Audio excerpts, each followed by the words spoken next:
Салтанаттуу кеченин катышуучулары, видеого көңүл буруп койсок, кандай баштайбыз.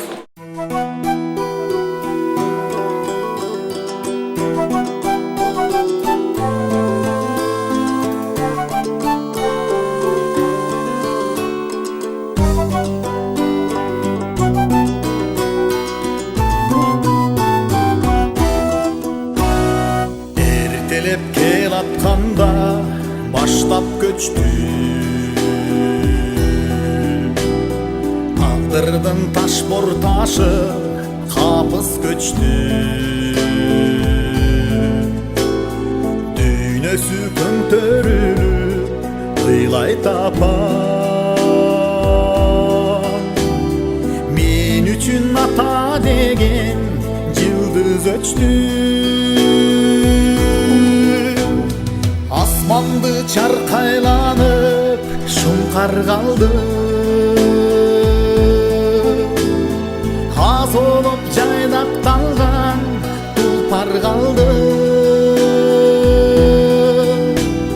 Hattin ay mömölörün tөгүп ышкан. Атаке өзүң баккан, Атаке өзүң баккан, Атаке өзүң баккан багың калды. Кош ата эл аралап ишиң калды. Өстүргөн сени ишенген кишиң калды. Turmuştun özü күрөш илем бата. Ел айтар эл ичинде изиң калды. Асманды чаркайланып шумкар калды. Аз болуп жайдакталган тулпар калды. Hattin ay mömölörün tөгүп ышкан. Атаке өзүң баккан, Атаке өзүң баккан, Атаке өзүң баккан багың калды.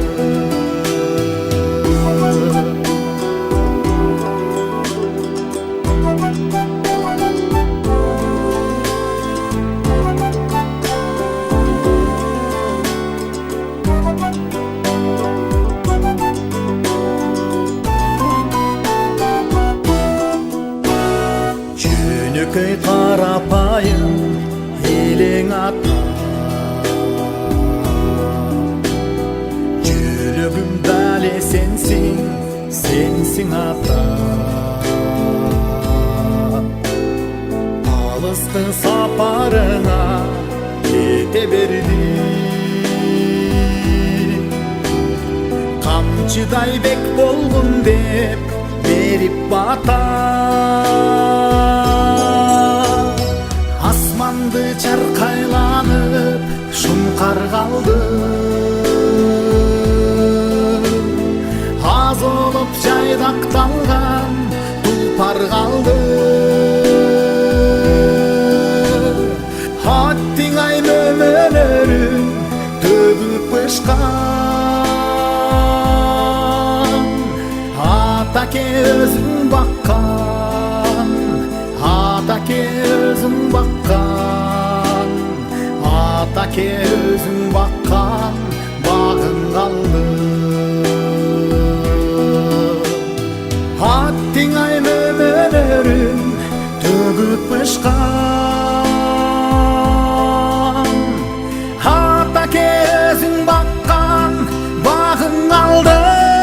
Bizden ötüp geçse, el emekten eskersin degендей, кыраагы жетекчи, кызматчы, сөзгө уста, ойчу, капилет жерден жумоктоп, ошол кырдаанга жараша ыр саптарын келтирип чыгарган.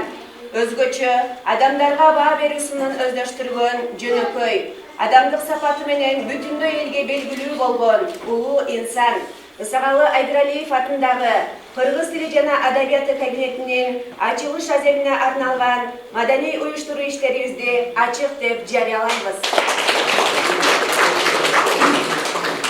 Алгач улуу инсаныбызга атап Куран окуу менен баштабасак. أعوذ بالله من الشيطان الرجيم بسم الله الرحمن الرحيم الحمد لله رب العالمين الرحمن الرحيم مالك يوم الدين إياك نعبد وإياك نستعين اهدنا الصراط المستقيم صراط الذين أنعمت عليهم غير المغضوب عليهم ولا الضالين صدق الله العظيم سبحان ربك رب العزة عما يصفون وسلام على المرسلين والحمد لله رب العالمين آمين ربنا آتنا في الدنيا حسنة وفي الآخرة حسنة وقنا عذاب النار ربنا اغفر لنا ولوالدينا وللمؤمنين يوم يقوم الحساب يا رب العالمين شكرا Kur'an'dan paylaşılan sağlıktadır. Kudaydan olan Muhammed Peygamber'in ümmeti İslam dinleri aydıran Allah'a sayısı Allah'a Allah'ın cennet cennetlerinden sağlıklarından kıyamet günü sürekli Peygamber'in şefaatine nasip olalım. Ve ma erselnâke illâ rahmeten lil âlemin. Amin. Адам баласынын бул жалган дүйнөдөгү өмүрү көз ачып калганча өтүп кетет экен. Ошол кыска мөөнөттө адамдар өз тагдырында ата журтуна адал кызмат өтөп, мамлекеттик, коомдук иштерге активдүү катышып, артына өлбөс өчпөс из калтырат. Ошондой адамдардын тириликтүү жасаган эмгеги жалпы журттун коомчулуктун эсинде сакталып, тарыхтан тиешелүү өз ордун алып келгенин билебиз.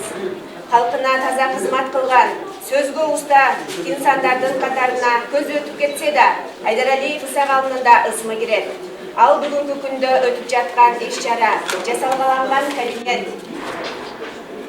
ысымы берилип турганы далилдеп турат. Ысакалы агабыздын көзү өтүп кеткенине 15 жыл болуптур. Агабыз 2005 жылы 12 февралда 73 жашында каза болгон. Ысакалы Айдыралиев 1932 жылы Жумгал районундагы Жаңарык айылында жарык дүйнөгө келген. Орто мектепти аяктап, Кыргыз мамлекеттик университетинин тарых факультетине тапшырган. 53 жылы окуу жайды бүтүрүп, алгач кесибин Нарын мугалимдер институтунда окутуучу менен баштап алган. 54-59 жылы Жумгал Тогуз Торо райондорундагы мектептерде директор кызматында, 59-66 жылдары Тогуз Торо, Актала, Жумгал райондорунда эл агартуунун башчысы, 66-82 жылдары Жумгал райкому партиясынын Нарын обкомунда бөлүм башчы болуп эмгектенген. 82-86 жылдан сентябрь айына чейин эл депутаттарынын Жумгал райондук советинин аткаруу комитетинин председатели, 86-93 жылдары Жумгал Мөмө Жемиш совхозунда директор болуп эмгектенген жана республикалык маанидеги персоналдык пенсияга чыккан. Ысакалы Айдыралиев кайсыл жерде кандай кызматта иштебесин, өзүнүн мыкты уюштуруучулук жөндөмүн ишмер жетекчи экенин көрсөтө алды. Агабыз өкмөт тарабынан дагы бир нече сыйлыктарды алган. Алар Ардак белгиси ордени, СССРдин 5 медали, 2 жолку Кыргыз СССР жогорку советинин Ардак грамотасы, эл агартуунун отличниги, Монгол эл республикасынын Ардак грамотасын алууга да арзыган. Башында сөз кылгандай, агабыз сөзгө уста келип, сөз баркын билген, ыр жазып, акындык менен алып урушкан, көргөн билгендерин жамактап, ыр кураган, комузда кол ойнотуп, обон созгон чоң касиетке ээ. Өтүп калсаң жакындары эскерип, тургузушат таш же кирпич эстелик, унутулуп бара-бара көрүлгөн, кала түнсүз туңгуюкка кескелип. Салыштырсак көбү кандай аскандай, адам өзү жазып бүткүс дастандай, элестетсең ар бир күндүн кадамын, жерди тиктеп бийик турган асмандай. Эске салып өткөндөрдүн өмүрүн, эскергиле, кеп кылгыла тартынбай. деп Ысакал агабыз өзү жазып кеткендей, адам баласы кайсыл күнү жарык дүйнөгө келип, кайсыл күнү кайрылгыс сапарга кетери белгисиз турат. Ысакал агабызга жараткан Алла чыгармачылык багытта да чоң шифа берген. Ал мекенине, элине 500дөн ашык ырларын жазып калтырып кеткен. Алардын бири Жумгалым чыгармасы. Жумгалымдын гимни катары ырдалып жүрөт. Көптөгөн ырлары белгилүү. Таттуу элдик ырби ансамблинин репертуарында дагы ырдалып, Жаш таланттар республикалык сынагында көптөгөн жеңиштерге жетишкен. Кыскасы, Ысакал агабыз жөнүндө айта берсек өзүнчө дастан болот. Өз кезегинде кайран ырлар калбаса экен катылып, фонтан болуп чыга албай айтылып деп жазып кеткен. Ошондуктан өткөндөрдү эскермейинче тирүүлөрдүн иши жүрбөйт дегендей, биз тирүүлөр өткөндөрдүн эмгегин баалап, тарыхка калтырып, эскерип, кийинки муунга калтыруубуз биздин парзыбыз.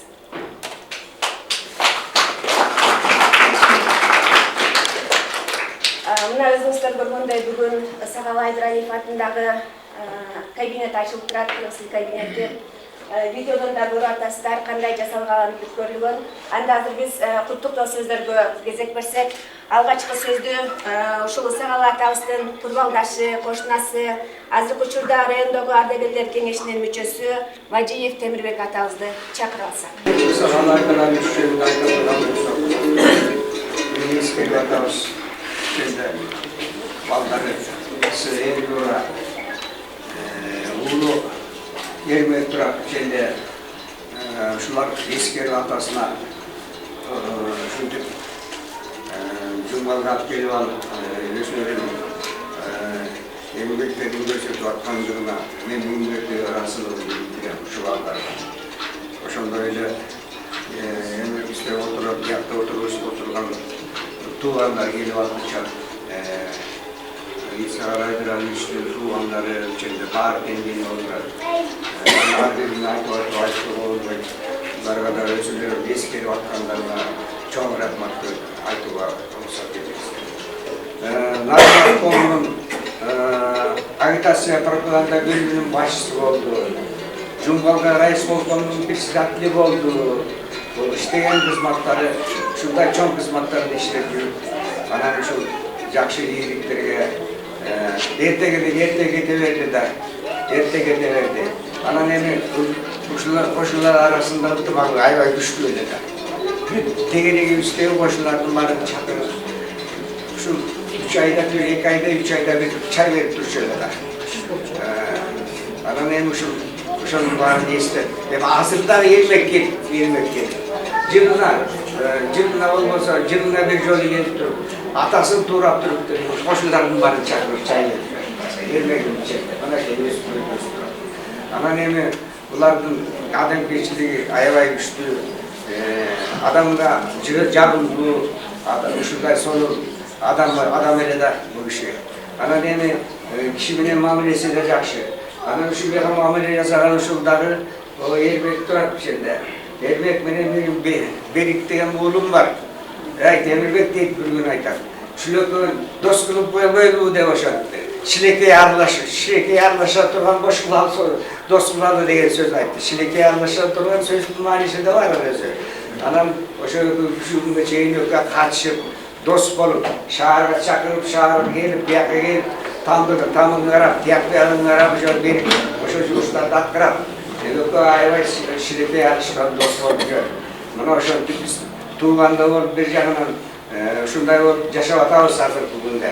Emi ayta durman söz şu emgeklerin varına aittı. Isakal Aydıraev'in emliş yasaranın varına aittı. Yani söylüyorum degen Kırgızistan'ın giyimini siyahtılarını alıp giriyor. Alnında aytıp gitti buna biçende. Andan başka dolup çatkan emgekleri var. Anın varlığına nasıl geçleyemde salatı gensin. Bunda süylü vaktan o vakta anamda emgeklerinin varı güçlüydü. Bu işi bir talaydı sorun bunu ülkeden ötüp etti yerimizde. Uçup etti de bilim beyanı ki. Bilim beyanı uçup ettiğin işinden. Bunu düşünce biz hayratı aytıp rahatsızlığı üstü bildiriyor da arbalı olmasın. kişiye bergen özünün emesini tiri yüzde de pes çakıp Kuday'ın bergen harakatın özündegen kana oyduğumda andan başka hiç kanday aytalar sözümde yok. Yani artık ayrı olsun atamızın Akdeniz'in baldarı ova densolukluğun ameliyatı görüşsün. Yani varımız şu oturumlar keyfimiz yaxşı olur, ameliyatı duralım. Yaxşılık olsun. Bu sözlü Cumhuriyet Öndük Memleketlik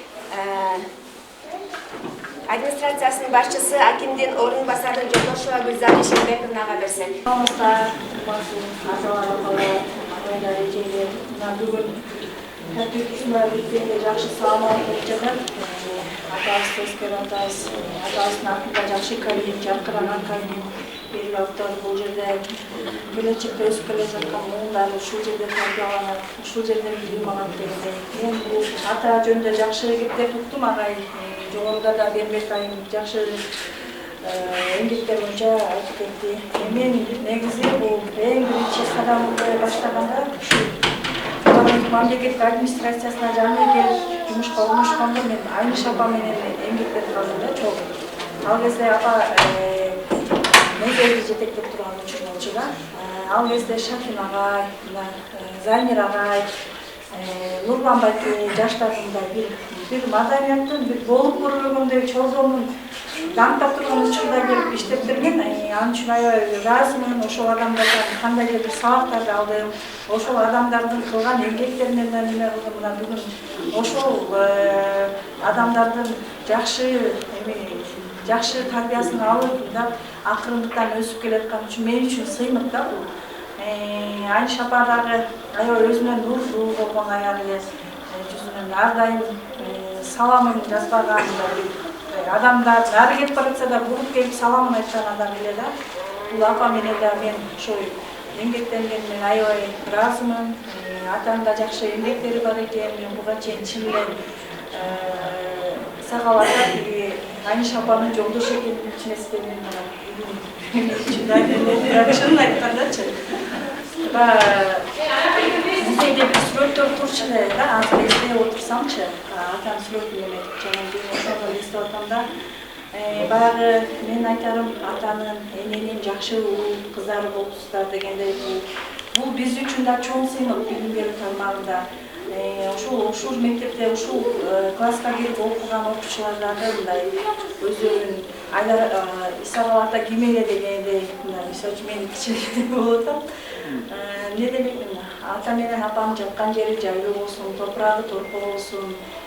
Мунудар чектебестен жыл сайын жакшы иш-чараларды атанын, апанын атынан ардап иш-чараларды өткөзүшүңөрдү да сурайт элем. Бүгүн да жакшы маданий иш-чаралар болот десе, бүгүн ар дайым мындай кандай айтуудан да толкундап атам. Сиздерге дагы ден соолук, ата менен чогуу биргеликте үзөңгүлөшүп, ушул жакшы район үчүн, жакшы шаңдарып тартуулагыңыздар үчүн да ыраазымын. Рахмат. Ар дайым ден соолукта болуңуздар. Аманчылыкта жыл сайын ушул жерде дагы жолугушуп турсаңыздар да бул дагы жакшы жөрөй болот. Ишиңиздерде ийгилик болсун, ар дайым бар болуңуздар демекмин.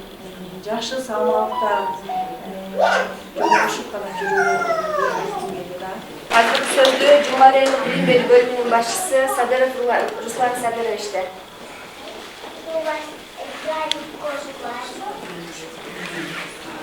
Саламатсыздар, урматтуу келген коноктор.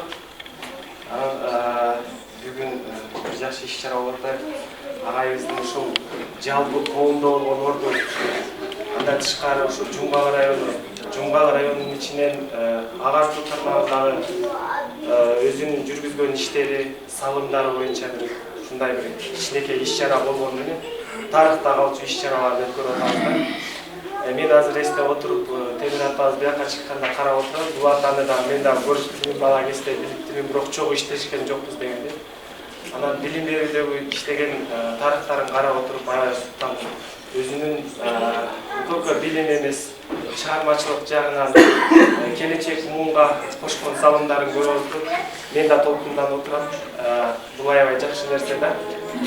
Анан эң кыскартып айта кетчү нерсе ушул атабыздын агайыбыздын жаткан жери жайлуу болуп ыйманы саламат болсун дейишине берсин Кудайыбыз. Анан чоң ыраазычылык билдирип кете турган нерсе ушул балдарына, жакындарына аябай чоң иш жасадыңыздар. Урматтуу ушу агайдын жакындары, балдары, кыздары кимиңиздер болсоңуздар да, кимиңиздер сунуш кылып бул идеяны көтөргөн болсоңуздар да аябай ыраазычылык билдирем. Анткени ушул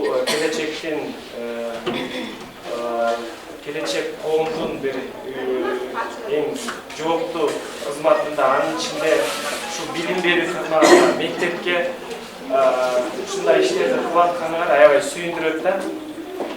Дайыр жолу ушу сиздерге жакындарына ыраазычылык билдиребиз. Баарыңыздарга ден соолук. Бул классты Нурлан Ахметович болушунча ушул мектептин окуучуларына пайдаланып, не только кыргыз тили адабияты кабинет эмес, буну өзүбүздүн тарыхыбызда дагы унутпай колдонуучу каражатыбызды эсептесек болот да. Дайыр жолу жакындарына ыраазычылык билдирем сиздерге. Аман болуңуздар.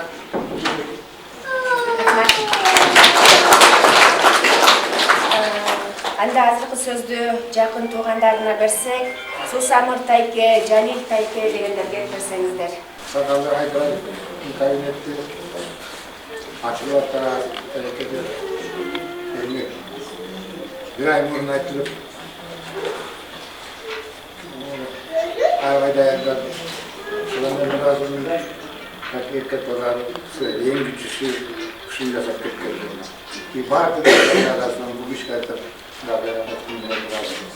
шындай жақсысына қайып, көңіл айжында айта кетті жақсы. Келгек Тайке олар мен кішекеймен білемін үшін істеп жүргеннен. Ошонда естіп, жақсыларын айтып кетті. Бұл өзімшелі сүйініш. Еме Сақалы Айдыраров бойынша менің мектеп оқып келіп жерді іштегенімден баштаған кіші жақсы өзетін бізде жава кішіне көрпінетшілер. Үйге келгенде тамашалап, Сусамыр Бішкектен неме жаңы бірден ап келгенде дайыма тамашалап тұрады. Ема кішінің мен айтып отпай, қошқыларының барын тек шақырып тұрады. Компаниясы var özledim. Чернович. Тусуа Саанович. Райком бөлімшелерimiz ошолар алар келіп, алардын келіп, жақында келдім, мен келіп қалғанда ойлашчылар, ошолардың барын естесіңдер. Ақыл сөздері өзгөчө. Mesela ketimiz sözler, tamşılar etmişler. Akıl sözleri özünçeler çomakta açsa, bana sırayıp da törüyorlar. Bize ben de İsrail'de işte kadın bile cöpürette var. Kadınasa Cumhurbaşkanı'ndan koçlardan ne olup payda oldu sıra şimdi. Siz buna historia var bilirsiniz, var ne kadar. Hani mağaşı ben işte gidiyoruz, işte gelmişler, çöğürüyor. Yoldaşları, tuğanları var yaşına kay. Ağrısıga aytqanda gelip şu sefer sağ akıldaş görürse ne de aytar ekan deyishibizda atam bile anımdan gede bunday aldından qatar so'zlar aralashtirib söylep yaşına kay demesi montik oşolarning barini istep shuni siz aytgan bosib o'tgan yo'llarning barini istep shunday kabinet ochganlikda men o'zimga sevindim.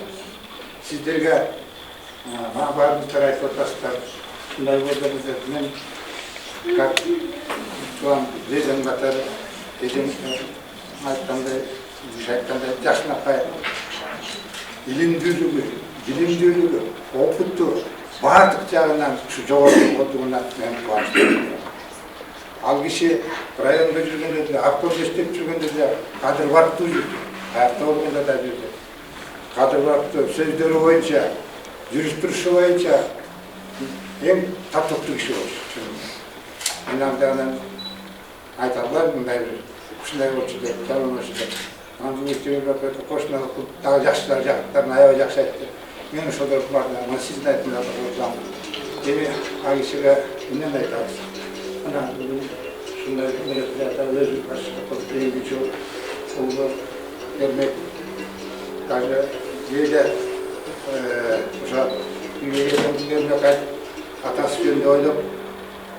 Sülüş gönlüne de atanın varında ne olurlardı. Ayıp kaldırmalar mı olar de mektepte de o atası günde jastan kızlar sözünün aytkan neleri aytkanda muğanlar uktu uğuşçuda dep şunaylar dursun. Çığımı kalktı no benim kanal el ayıp kalardı. O şu hizmetlerin balası küçük olası. O şunda şöyle böyle ilatıp var işte. Ama hizmetke lan ömürlü ol. Şunda işe sarmışsın. Haklı ol. Bileceğin gün olsun. Atan bir tatlı şeylerin el arasında atan başka çocuğum var sizlerle bağlımız kadar. En sonra vakit alırız. Keşke bağlı. En sonra kavamızlar. Sizler kaytarım. Cumhuriyeti başına kayırız. Ağrısı ısıtmakta olur. Başkan yerler.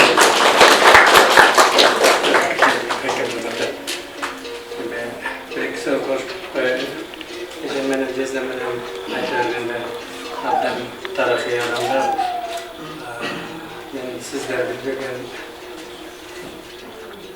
ister eski muzeyde baştan ayağına çeyin yazap ece, andan keyin dağlı rengi var ile, şu Koçkorlu tarihi muzeyi ece özü yazap çıkkanda, şu baştan ayağına çeyin, şunday görküm, bardan jirine barlığına insan iz kaldırıp ketken, jogorku intelligent adamlar ekeni barыбыз bileriz.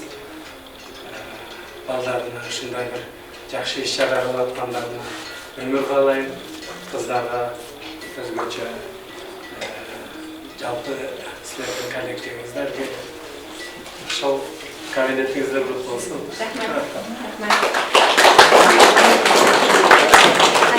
Çakıralsak, Dinara Kudagay, Gülmira Cenge, Bufen Apa, Nurlan Dalke. Gelmesenize.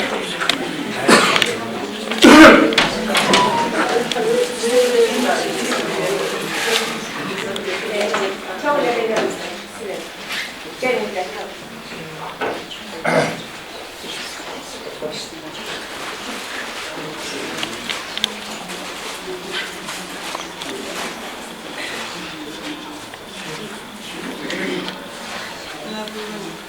Жақсы күн болуға айтырайын исағаны мен дестен болчу. Ана сынағында бары çoğu ошо жүргөндө çoğu иштеп жүрдүк.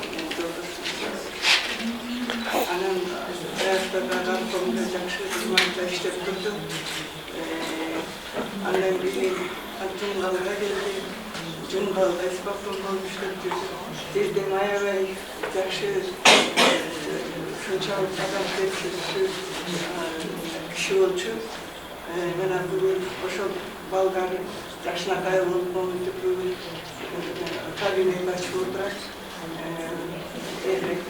Калган жылдыз өзүнүн оролоруна баары чогуу ошол балдардын эмгеги ошол эмгеги эметип жашынакай менен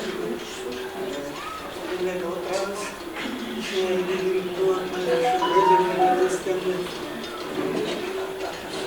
Zaten bir cayda olup da falan koyup arabanın mesleği oldu bilirsin. Ece'nin şu tarafı müziği işledi. Polis bölüklerine annemizin geldiği müziği açtı. Benim şu istatistik boyunca даже şu Fransa havaların bozuydu da var görseydim. Şu tarafta bütün resim gösterdiğimde yani Kırgız история боюнча аябай элер учуна мына бияка келип музейден ачып аябай ушунчалык өзү сөзгө дааратчу эжемдерди чыгарып тизестем сыяктуу тизестемде мына айда отурушту мына канча алды ошо жумгалымды Bundan mınday aralarındaki dini siyahtı olduğunu özellikle çok anadolu jalan bungalıkta bizde bungalık hep takşuğuna bunlar bizim kültürümüz şu Türkmenlerimiz bana geleceğiz de biraz ben soğukta oldular işlerleri iyi olsun baldarımızların yaşlıların bölümümüzde buna doğum vermek olduk yaşlı iş kılı oturasın şu ballar kızlar cıldısı el oralar şu yengeğine olduk yaşına kayboldu vaktilik alaylı oldular atmak istemene geldiğinde aralarında biraz oldu zaten geleceği olsun.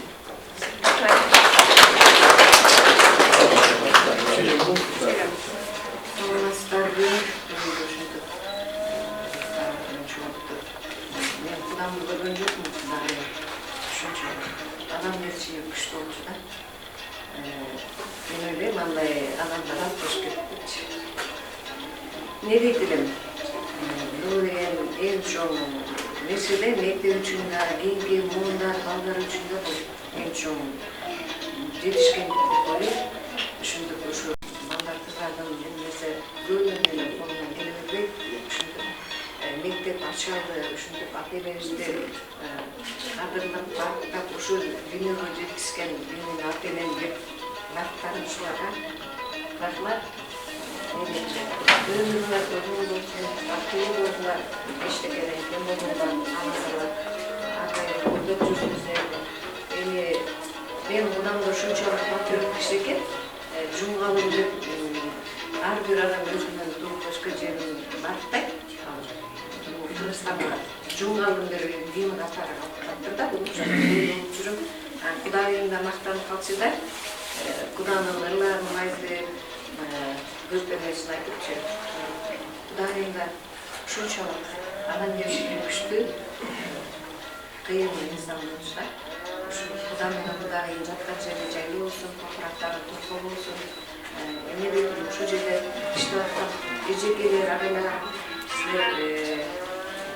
gelecek bunlarda üstüne taşlar şu ceden baktığı jakşı bilimde dal elge Kırgızistan'da düşünür tanıtkan oğuzlardan bu çoğunluğu özü Kırgızistan'da atagan çıkargan bilimde bunda uçukça öğretsin şu bir adam şöyle mereklik, bugünkü jakşı tilekler aytılatan mektepke şu mektebine bunlarla çoğun iyiliklerge жетерсин кишинеге çoğun iyilik ежекелер баарына өзүнүн кабай болдулар өзүнүн тамайчылык бар көрүнчүнүп şu жумгалдар өркүндөп өсө бергиле Kırgızistan'ın zamtını çıkartıp bile Kudayında kudama ben de arazım çünkü mallarda atene ağlayın jakşı bir Kırgız'dan bir jakşı onu kızarım olsa kendi bilip şunun için ben de bana suyunatak şunçalık yani Barlarga den sol ama bu bar bu Kırgızistan'ın sözü öpülmesin.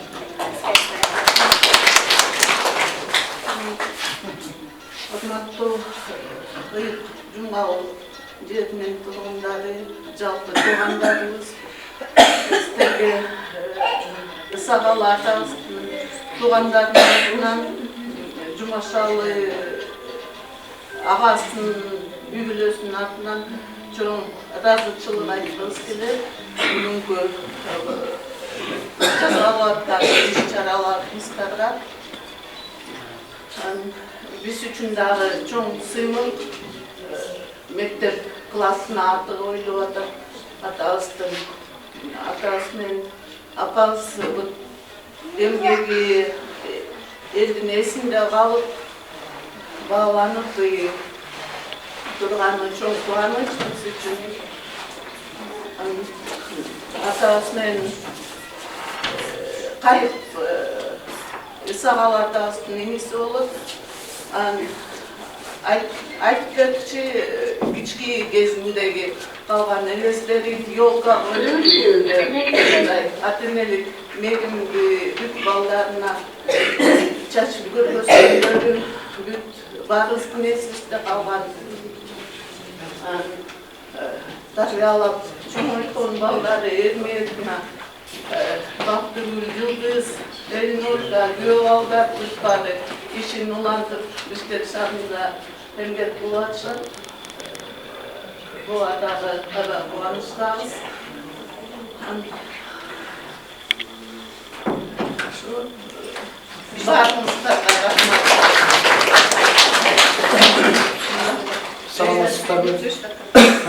Salamat tabi, ağayın tuğanlar. Benim tuğanlarım hoş gelmişler. Bana çakırılgan konaklar. Men aytmakpız, bayatın beri sağalı aytırdık. Jesterisinden jestin bası ötken jol aytıldı, tarih aytıldı. Ne boşorun uçuğun ulap gözöp ketken. Atası menен apasının uçuğun ulap. Бүгүнкү эскерүү кечесин өткөзүп аткан уулуна чоң рахмат. Ата көргөн окчон ок дейт, эне көргөн томурчак дейт. Экинчи сүйүнүш мына Кыргызстан кабинети эң сонун жасалган. Бул кыргыз тилин тилиндарды караткан эч ким аны өчүрө албай тарткан. Кыргыз тили болбосо улут жоголот. Кыргыз тилин өксүтүп көп кордогон, анысына бир уялып койгон. Алдайлардан аты кыргыз болсо да, эч убакта өзү кыргыз болбогон дейт.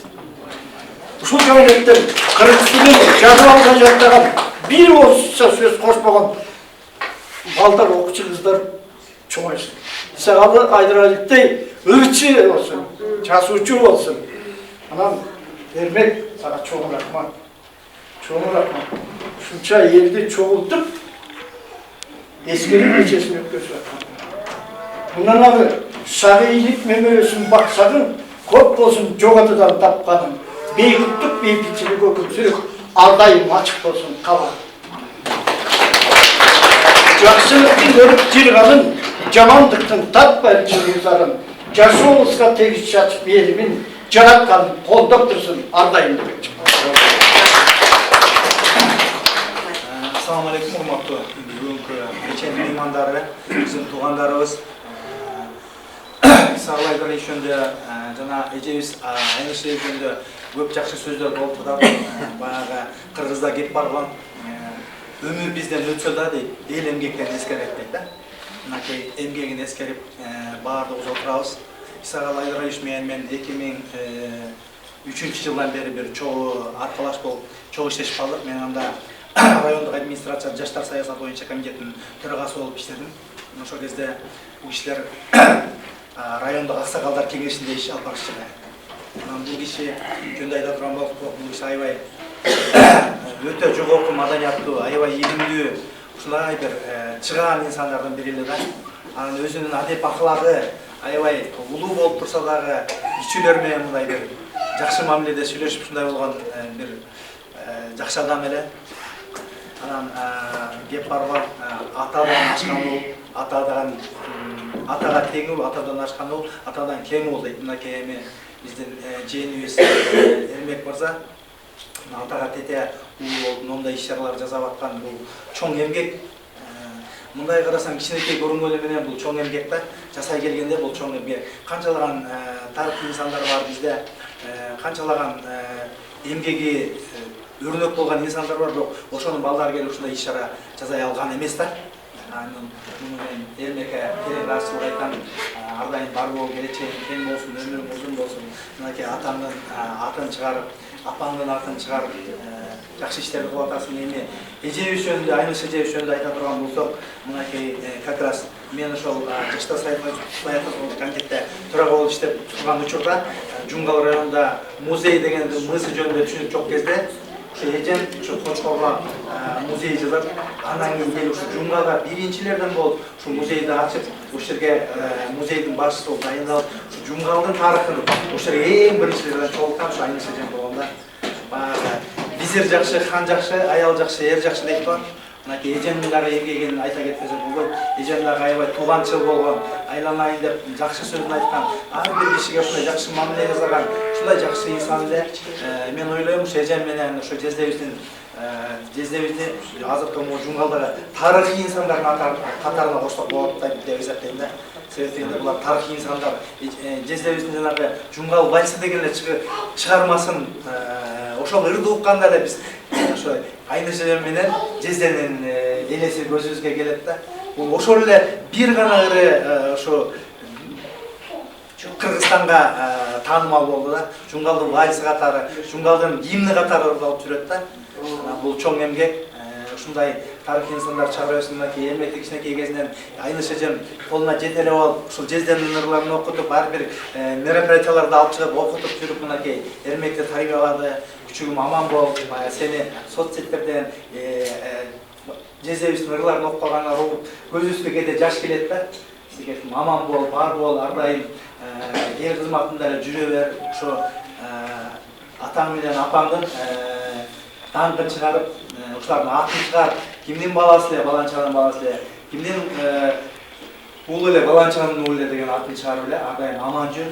Элибизде, жерибизде тынччылык болсун, мамлекетибиз бекем болсун. Могу Турсунбаева мектебинде да ушундай класс ачылып атканда бул дагы бир жакшы нерсе.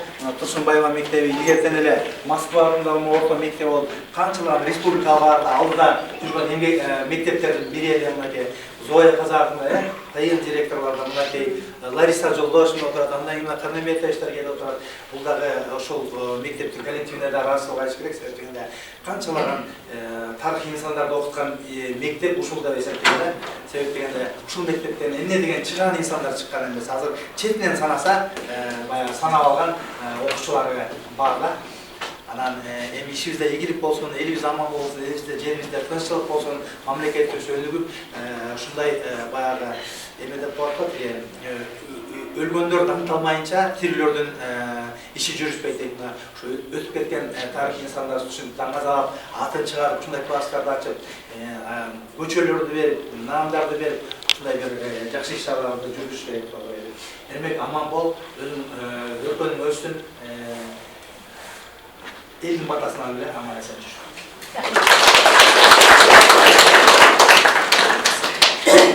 Андарды бул жактан Турсунбаева атындагы орто мектебинин мугалими Лариса Жолдошевнаны, Алма эжени, Нуркамал эжени чакырып алсам. Букен апаны кошо чакырабыз. Букен эже. Алма эже, Нуркамал эже, Букен эжелер. Келип койсоңуздар.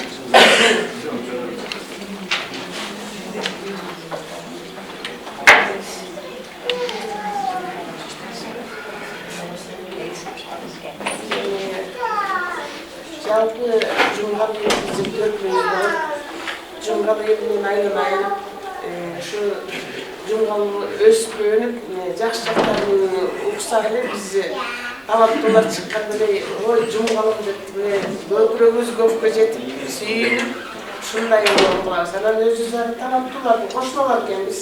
Таттуу Турсунбаева так түйүндө кошунасыбыз. Нуркандын ыры менен чогойдук. Ысакаалардын жездебиздин ушунчалык мындай берилип, эргип, ушунчалык өзгөчө сүйлөгөндөрүн кулагыма жаңырып турат да. Анан эми Айнышем кишини таппайбыз го. Өзгөчө бир боордуу киши го, өзгөчө бир боорукер. Эми боорукерлиги биздин эл атабыз ушунчалык тарбиялаган мугалим да биздин ата-энебиз. Айнышемди эми кимдер гана сүйгөн эмес. Мисалы үчүн Айнышемди жалпы калк сүйгөн эчтеке эмес. О ата-энеси тимеле берилип, ушунча Айныке, Айныш деп эч ким айткан эмес, Айныке деп турушкан. Ушунчалык колго көтөрүп, билбейм, ушуна экен мынчалык эркелетпесе керек. Байкемдер эки болуптур, бирок чоң эле эркес экен. Анан Айныш эжем өзгөчө бир мындай көзгө басар эжебизде да. Эми Айныш эжемдей сулуу чачы жерге төгүлүп турчу, анын чачын ким ошондой кылып өстүргөн, кандай болуп өскөн, эми айтып түгөнбүз да. Анан эми биз суулардын арасында оргуп чоңоюп калыптырбыз. Тиги Таттуу Турсунбаева эжекебиз дагы, анын акамдын апасы баарын элестетсек, ушундай таланттуу жакшы жерден чыгыптырбыз. Мына Замир отурат, Замир байкебиз баласы чыгып атса аябай сүйүнөбүз. Талант чыкканда тим эле бир көпкө жеткендер болуп калабыз. Эрмеким ошолордон кем калбасын. Атадан өткөн бала атаға тең бала, атаға жетпеген бала деп қойып. Өтсін, емілесін. Себебі деген ермектің шансы көп. Екі таятасы деген бар. Саған жезіп жақсы өтпейді. Екі таятасы деген күштілікler. Бұл ер тайын тақтап деп қойды. Ер тайын тартса, бұл Айшы жемдің қаны күштілігінен ермекте ұшыншалық жаңағы жезем өтіп кеткенден кейін бұл жаш қалды да. Ошоның барын тарбиясын беріп, Айшы жемде жетелеп, Айшы жем мұны жетелеп жүріп деп айтатпай, мына қошылардың, мына жанында отырған кішідегі атыңыз дейтім, кешіп қоңыз, аябай айтып беріп атат. Ушу жетелеп жүрген тарбиялап өстүр деп.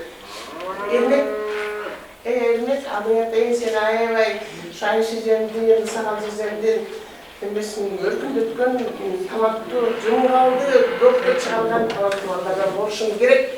Бул сенин эмең да. Анан муну четін көргөзөт айталам. Ким жасагат ушуну? Ким жасагат? Кайсы бала жасагат? Сүйүнгөнүңүз болуш керек. Оорганыңыз карабай. Эми рахмат сиздерге. Ушундай таланттуу балдарды жумгалды суусунан алтын, абасы алтын, ошон үчүн ушундай таланттуу балдар жашатат.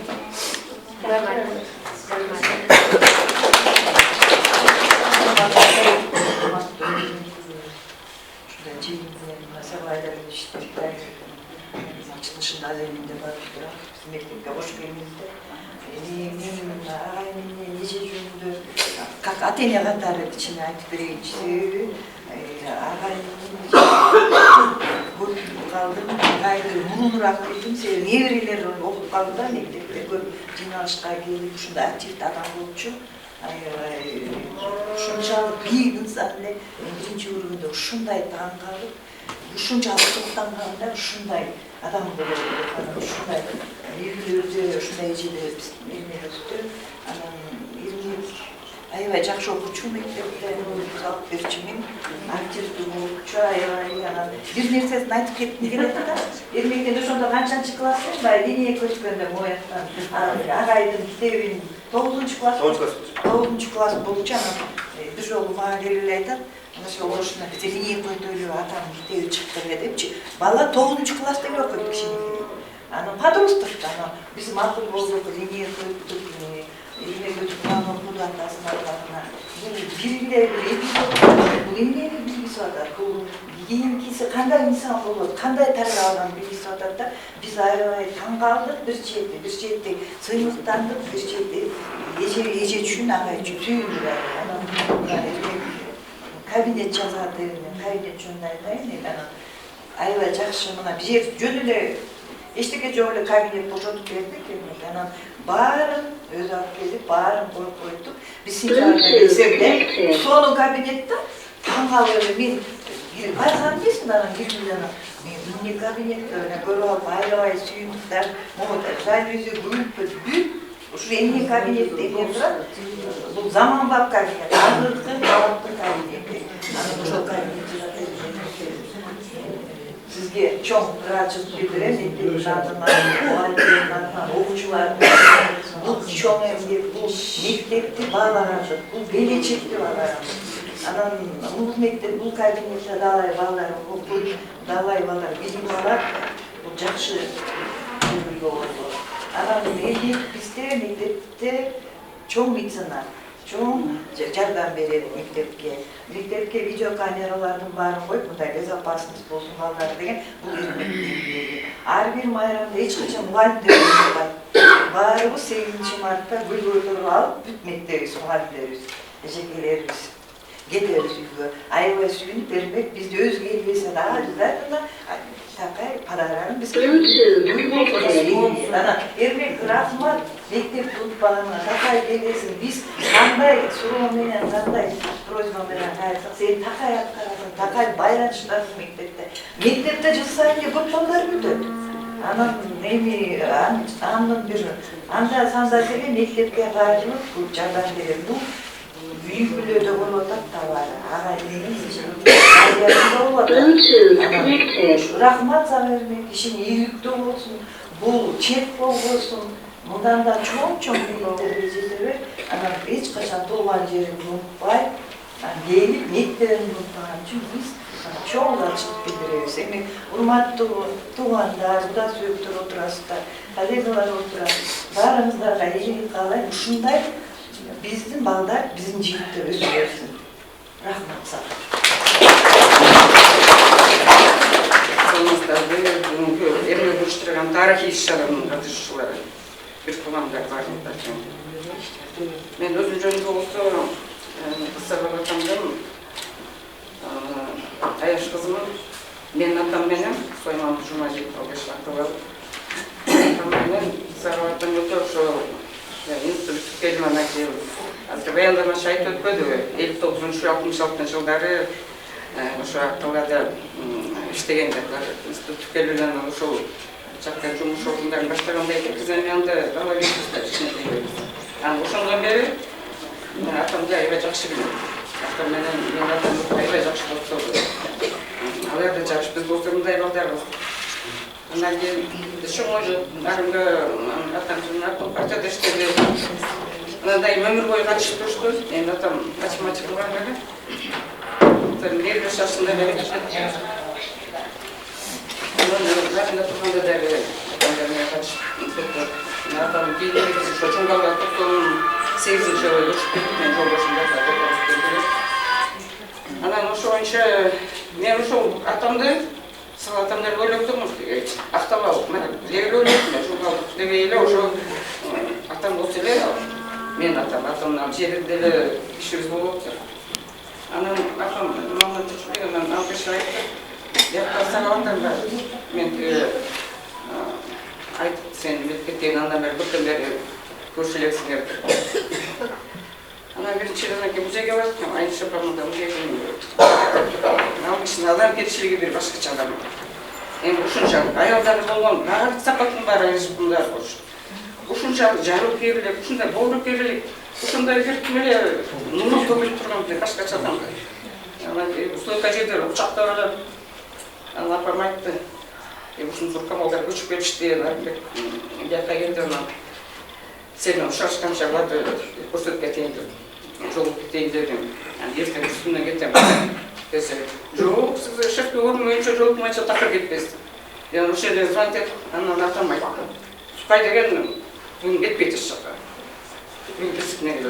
Yani ben ekranla karşı gerektiğini. Abi anlattım tıkında bulduk.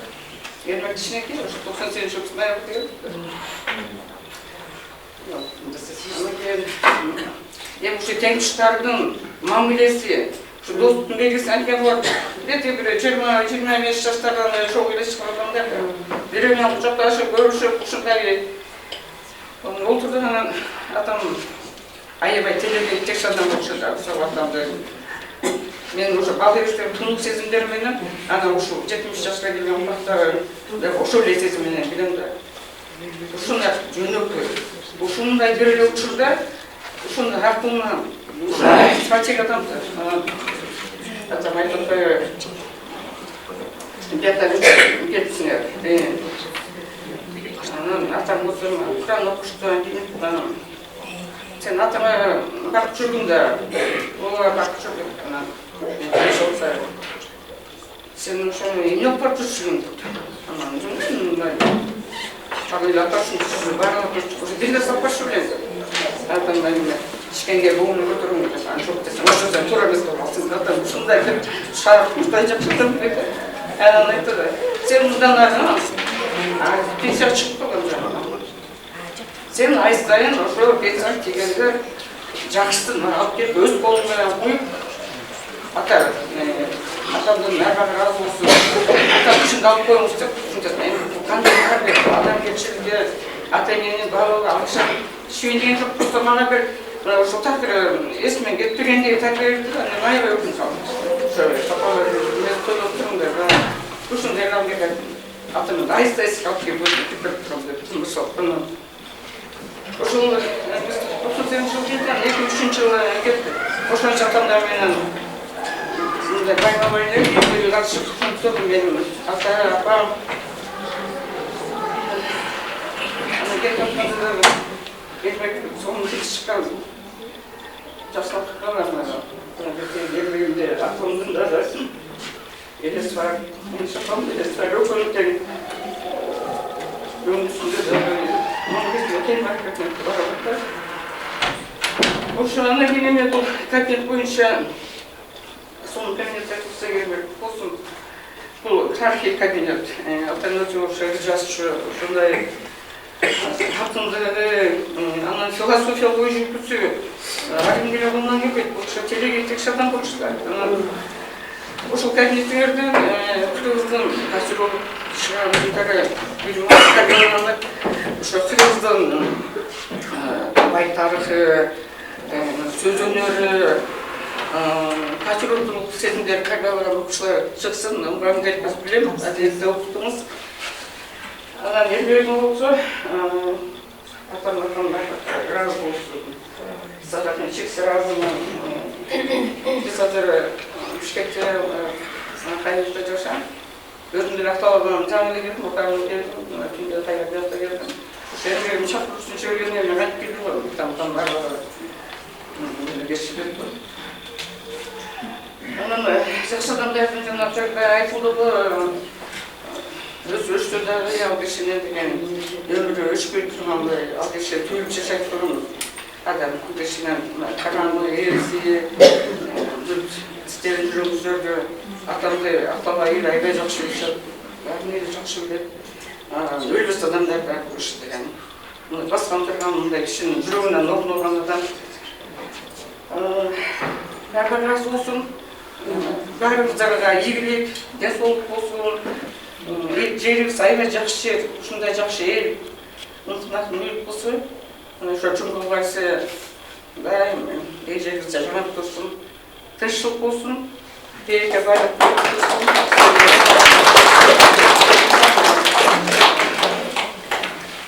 Азыр бул жерде Алма эженин анан кошуналардан бирөөнө сөз берет элек. Кеп берсеңиздер. Баарыңыздар да ушул кетиргениңизди азыр тууганыңызды жакын атты. Апамның ошо акыркы мүнөттөрүндө баарыңыздар бир калыңыздар ансамбльда катышып, Замир агайдын алдына калыңыздар.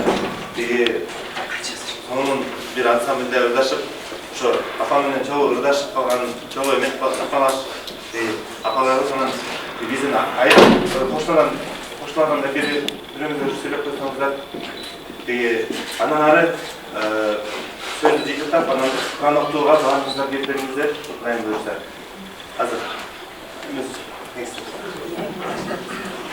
айтылған сөзді салмастар қандасынан ежеменен маркетинг той асылысынан сайрай қуаныштабыз жаңағы көбірек сөздердің бары айтылды, қайта-қайта айта беруіне де қажет жоқ. Айша ежеменен біз 8 іштеп келдік қой жолы.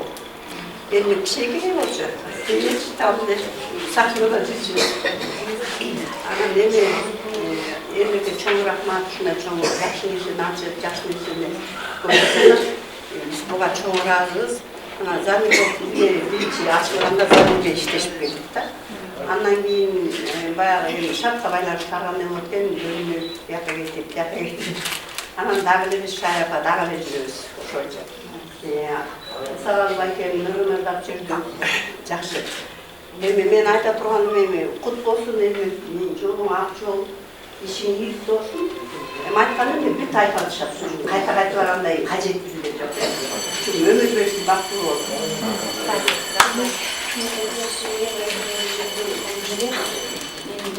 Айтқанларым жалғыз эле жумга болсо кыргызстанда эмес, чет мамлекетте келип айтышты.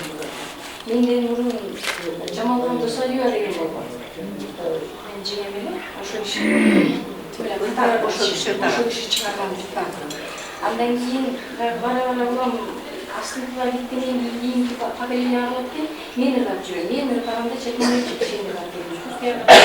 Қазақстан ырдадым, Өзбекстанға ырдадым, бұл ырдады, ең қандай балайды, мен өзімдікті. Анан ошон үчүн мен агайдын эжейди айтып отурсак, көп нерселер бар, үйдү болот турат. Ошондон чыккан балдарыбыздар силер аман болсуңар. Артында балам бар, уулум бар, ошо бар деп жұртында киши бар деп асығында сіздер жұрт қорғаушы, ел қорғаушы балдарсыңар. Атаң енеңер ушундай елдің алдын жүрген кіші кішілер. жаттан келген жайы болсын, жаттан болсын, ошону эстеп, эртең келип эскеріп тапкан саганат атса да болот. Ошо мен да сүйлөп коеюн э. Ошо Токомбаев Замир агай ачкан ошо ал убакта таттын сиңдилери болчу, Шайра апалар. Ошо Шайра апаларда менин мамам Жуаша, Айныш эже, эмеже Шарип эже, анан Сакен эже бар болчу. Ошол эжелер болуп уюштурулуп, алгачкылар да болуп, ошо Замир агай баштады эле Шайра апаларды. Ошол Шайра апалар концерт берерде Айныш эже эмгекти колунан жетелеп алып, ошо алып барып, ушул акыркы күндөрдө дагы акыркы Шайра апалардын концертин ошол эмек өзү айтып, өзү алып барып, аягына өзү чыгап бердилер. Эми Айныш эже жөнүндө айта берсек, мен кесиптеши катарындагы, кызы катарындагы ошо колундагы кол өнөрчүлүктөрүн алып үйүндө ал убакта биз бала болчубуз, кызматтын жасактаган кыздардын биримен, ошо мамамдын аркасы менен, мен мамамдын эжесин болуп жүрчү эле, биринчиден, экинчиден жана Шайра апалар менен биригип калышты эле. Айныш эжеге сөз жок эми, айта албайм. Мен сүйлөй турган сөздүн баарын Айныш эже жөнүндө дагы, Сагал байке жөнүндө дагы айта турган сөздүн баарын Нурлан мырза айтып койду. Ал мен айта албайм. Главный Айныш эженин Исагал байкенин балдарына, кыздарына ден соолук каалайм, үй бүлөлүк бакыт каалайм, иштерине ийгилик каалайм. Ар дайым ушинтип жанагы Нурлан мырза айткандай, атадан кем бол, атадан ашык бол деп, сен атага тең бол болуп жүргөн. Ийгилик сага, ишиң ийгиликтүү болсун, өмүрүң узун болсун, жөлдө кырсыкта Кудай сактасын. Ошол Шайра апалардын тилеги сага тийип, аптаңдын апаңдын арбага ыраазы болуп эле, ушинтип эл алдында эл кадырлаган, эл сыйлаган, атаңды апаңды эл кандай кадырлап, кандай сыйласа, ошол Исагалы ата менен Айныш апанын улуу кыздарына ошондой кадыр барыкты, ушундай сыйды каалайт. Эми бул класс жөнүндө айта келсек, баарыбыздын негизи мугалим билимден башаты деп коет. Баарыбыз эле ушул мугалим тежрибесин алып, ошол мектепте өңгөнбүз. Бул мектепти жаркыратып жасап койгонуң, бул сен өзүңдүн акылың. Ушул мектептен, ушул класстан сенин атаңды сен атаң сыяктуу, апаң сыяктуу, сен сыяктуу ардактуу, асылдуу, эл кадырлаган улуу кыздар чыксын ошол жерден. Ошол жерде иштеген мугалимдерге да айтарым. Биз мугалимдер менен сыймыктанабыз. Ушул мугалимдердин тарбиясы үчүн үйдөн атабыз тарбия, энебиз тарбия берсе, экинчибиз мектеп болуп, ушул мектепте мугалимдердин тарбиясын алып, ушундай адамга жетип, ушунча даражага жетип атабыз. Сиздерге кааларым ийгилик ишиңиздерге, үй бүлөлүк бакыт дагы, ушул эле талаптуу Эрмек окшогон, бизге окшогон талаптуу балдарды тарбиялап өстүрүп, өнүп жүрө бериңиздер. Кийинде башка сөздөрдү бар айтып калды.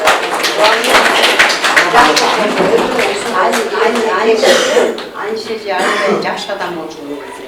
Тең карачу, бирөөнү ак дечү эмес, бирөөнү көк дечү эмес, жаман сөз айтчу эмес, аябай адептүү эже да. Үйүнө чакырып алып бир жолу бизге тамак берди. Анан Сагал байкенин китебинен подарка кылды. Жанагы ошо китебин бизге подарка кылып, анан элүү үчүн башын агартып жүрдүм э.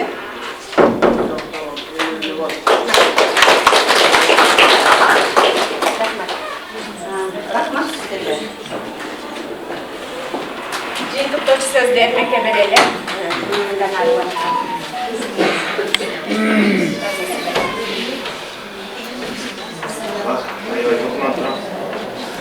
Атанын жакшы сөзү бар эле. Ылымдык ат айтпаган дары барбы? Өзгөрбөс тоосун чары барбы? Эзелден элдин уту сыйга тутуп, сыйлайбыз биз. Күмүш сакал, күмүш чачтуу кайрылар демекчи. Ата-энең өсө өлсүн, ата-энең көргөндөр өлсүн деп ошо ата-энемди тааныган адамдар менен кыласыздар барыңыздар.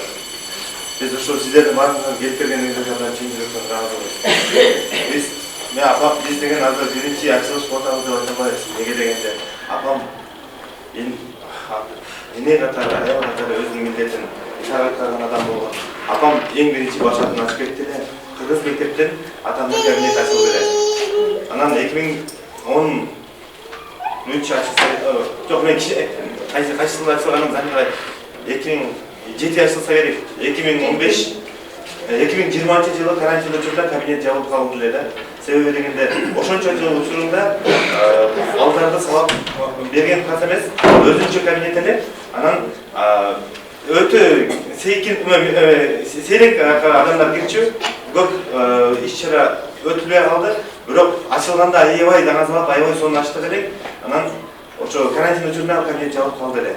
Анан ошондо мен кичинекей кезимде ал нерсени баалабай түшүнбөгөн болсом, анан кийинчерээк ошо атам кабинетин апам ушинтип баштады эле, ошол нерсени токтоткош керек деп, ошол нерсени кайра монотонду чечкем.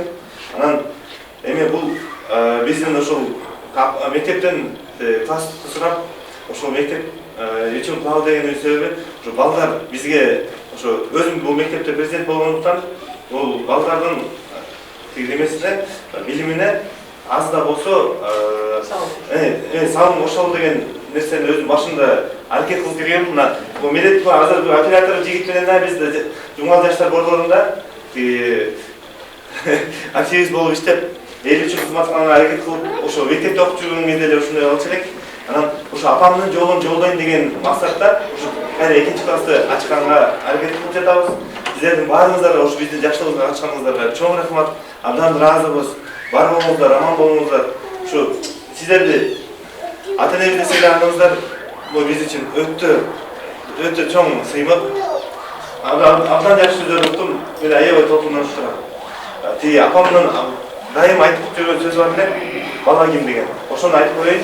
Айтам деген апам ошо атамды сыйлагандыгы үчүн ошо атамдын ушуларын айтып жүрчү. Бала ким? Үйүң сенин түптөгөн, бактың сенин бүтпөгөн. Баа жетпеген байлыгың башка жактан бүтпөгөн. Тууң бедер бел кылар, тууган таа бел кылар.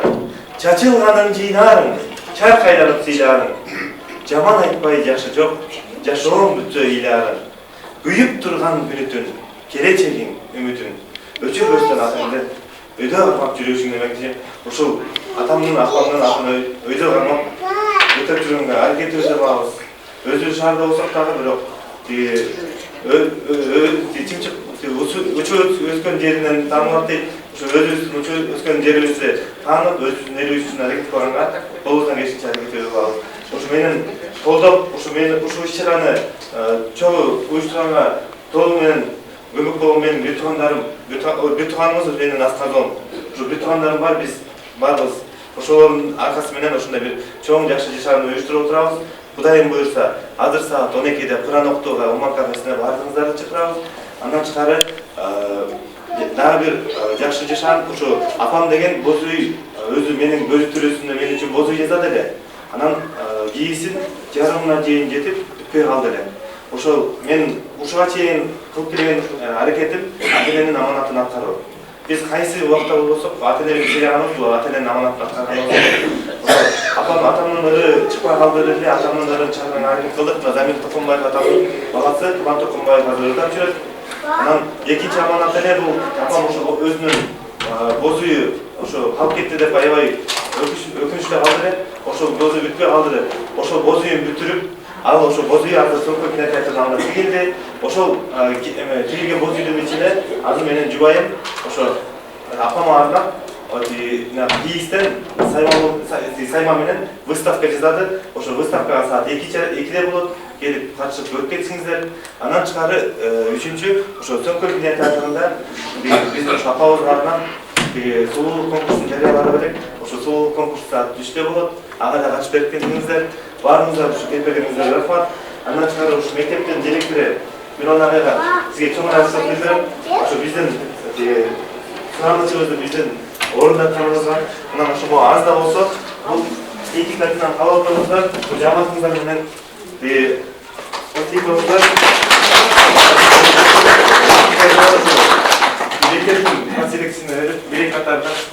бизден болсун. Ошо класстын мугалимине кошумчада. Ошо кабинетке кошумча болсун. Анан ошо бизден сизге ошо кабинет аманат. Кудайым буюрса, ошо атамдын кабинети ошентип дайыма жадырап турсун. Биз да ошону жасап колдон келишинче аракетибизди кылып турабыз. Анан буга чейин ошо жана айтып кетти, мектепке коопсуздукка видео наблюдение коюп ошо агайга да айтып атам. Толугу менен мисалы азыр коркунучтуу заман болуп атат. Ошол коркунучтуу заманда ошо өзүбүздүн саныбызды убагында кошко айтып керек. Да, мындан ары ошол нерсени күчтүккөнгө мен жардам берем деп өзүмдүн убадамды бердим. Ошо силерге чоң рахмат. Колунуздан келген аракетти кылам. Сизге буйрук бергениңизге, ошол кантты эметкениңизге чоң рахмат. Сыртта бияка чачылап кетти, ошо чачыладан анан сыртта фуршетибиз бар, ошодон дагы моз тийип кетиңиздер.